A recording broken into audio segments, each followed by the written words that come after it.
Dr. Mike Yeadon may have never been a head person in Pfizer, much less a vice president. But could he be saying something that's accurate but just leaving out a detail? Okay. Fall 2010, Forbes magazine said he was a 17-year veteran and chief strategy officer, or CSO, whatever that refers to, of an allergy and respiratory disease program R&D unit in Sandwich, England. But this was eliminated by Pfizer because it was one of their companies they bought out at one time and they ran, and he was laid off employee by 2010, 2011. Now I want you to understand this. This is a person who is almost always billed as a vice president of Pfizer from the year 2010 to 2020, but he was a research worker or chief strategy officer at a company owned by Pfizer. He wasn't a head person. So what happened? He was a laid off employee about 2011 or so. So what did he do? Well, he got together with some other people who were laid off employees and started Zerarco, a privately held UK company based on the work. Then in 2016, that company was absorbed by Novartis in 2016. So we're ahead 16 years. 16 years. We're ahead, or 6 years. So anyway, we're halfway from when he was finding out that he was going to get laid off to him having a business that was worth acquiring by Novartis. But then in 2020, July 21st of 2020, Novartis decided to dump the eczema drug, the only thing they put out at the time, from Zeraico, the company he was a chief strategy officer of, or one of the three people who ran it. They were all bought out. Now the website for Zeraico and all the other endeavors is blanked. They were bought out, and then in 2020, they found out their eczema drug caused itching in some people. But it did better than placebo. But in 2020, they had to dump the eczema drug, the only thing they acquired from the only project this guy's associated with, and they lost almost $500 million because their eczema drug caused itching.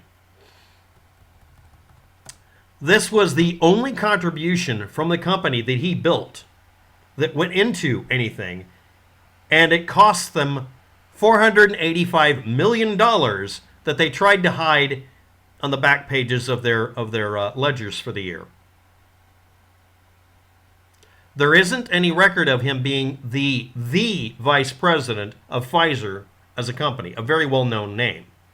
He was a person who helped start a company associated with it called Zeraico that was mostly based on one item that went through FDA trials, was approved, and then had to be dropped at a loss of $485 million by the company that bought him out. But this is the guy you're supposed to listen to about how COVID-19 is over. I want a clear explanation why he keeps being introduced this way and what he means by vice president of Pfizer.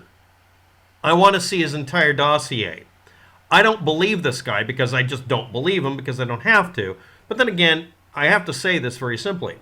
Claiming to be the vice president of some subsidiary like Pfizer Drugs, which is a separate subsidiary or separate entity, or maybe a completely unrelated company with a similar name, deliberately causing confusion, saying that you're a vice president of some entity should be trivial to double check and confirm.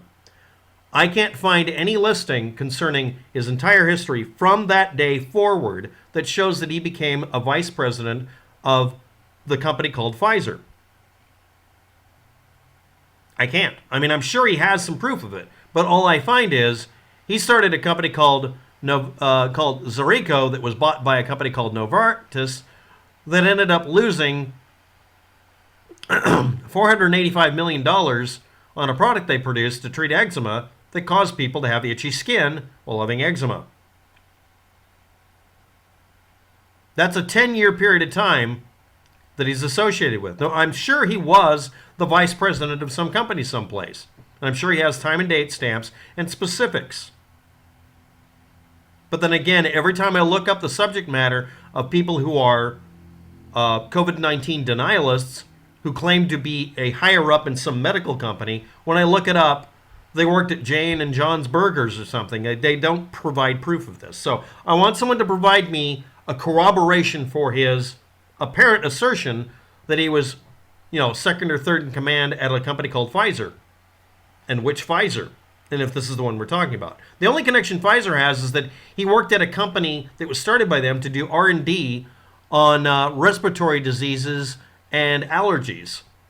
And he was being laid off in 2010. How 3 laid off employees turned Pfizer's discarded compounds into a gold standard product for a company called Novartis. And then literally X number of years later, that's what almost did him in. Novartis dumps Zarico eczema drug, taking $485 million hit is literally the URL name. I'm not sure this is the guy you want to consult if you're deciding to ignore the vast majority of medical experts. Thanks for watching. Have a good day. Good luck with it.